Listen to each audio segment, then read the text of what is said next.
আচ্ছা, একটু ভেবে দেখুন তো, একজন ধর্মপ্রাণ খ্রিস্টান পাদ্রী, একজন এমটিভি জনপ্রিয় তারকা, আর এমন একজন মানুষ যিনি কিনা নিজের হাতে একটা মসজিদ ভেঙেছিলেন। এই যে এত ভিন্ন ভিন্ন মানুষ, এদের মধ্যে কমন কি থাকতে পারে? উত্তরটা কিন্তু বেশ অবাক করার মতো। আজ আমরা ঠিক এই অবিশ্বাস্য পরিবর্তনের গল্পগুলোই খুঁজে দেখব।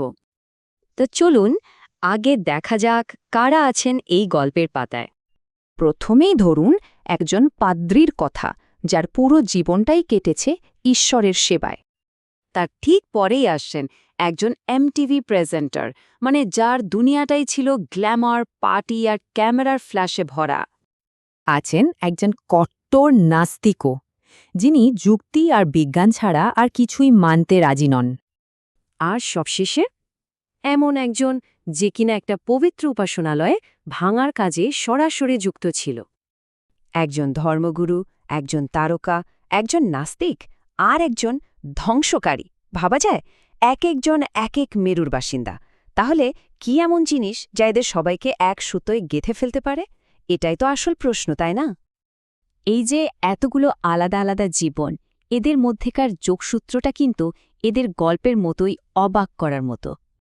এই সব অবিশ্বাস্য গল্পের চাবিকাঠি লুকিয়ে আছে একটাই জায়গায়, দ্য রিভার্স ফিরে আসার গল্প নামের একটা বইতে।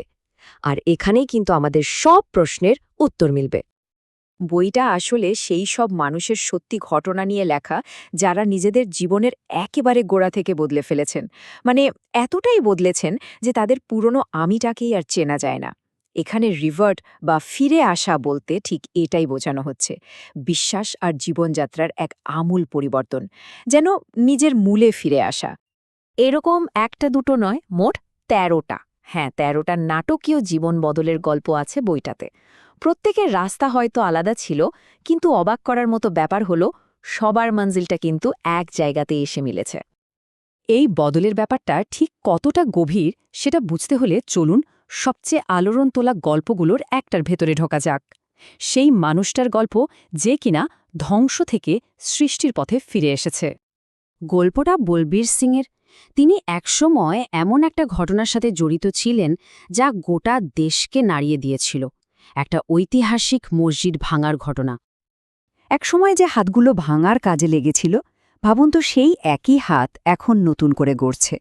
মানে জীবনটা একেবারে ১৮০ ডিগ্রি ঘুরে গেছে। এখন তিনি প্রায়শ্চিত্ত হিসেবে নতুন উপাসনালয় বানানোর কাজেই নিজেকে সঁপে দিয়েছেন। আর হ্যাঁ, বলবীর সিংয়ের গল্পটা কিন্তু সবে শুরু। এই যে বদলে যাওয়া স্রোত, এটা কিন্তু কোনো একটা দেশ বা সংস্কৃতির মধ্যে আটকেনি, এটা একটা গ্লোবাল ফেনোমেনন।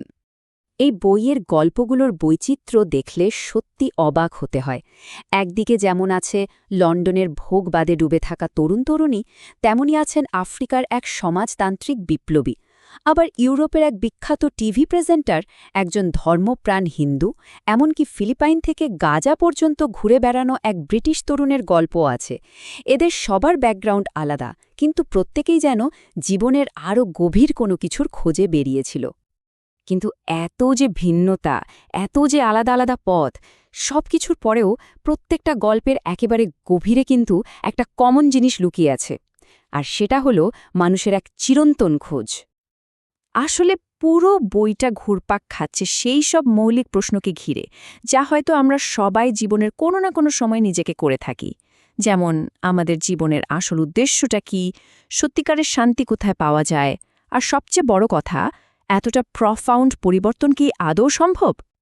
সবশেষে একটা প্রশ্ন কিন্তু থেকেই যায়, কি এমন টান বা কি সেই শক্তি যা একজন মানুষকে তার চেনা জানা সবকিছু, তার পরিচয়, তার সমাজ, এমনকি তার একেবারে ভেতরের বিশ্বাসগুলোকেও ছুঁড়ে ফেলে দিয়ে একটা সম্পূর্ণ নতুন পথে চলতে বাধ্য করে?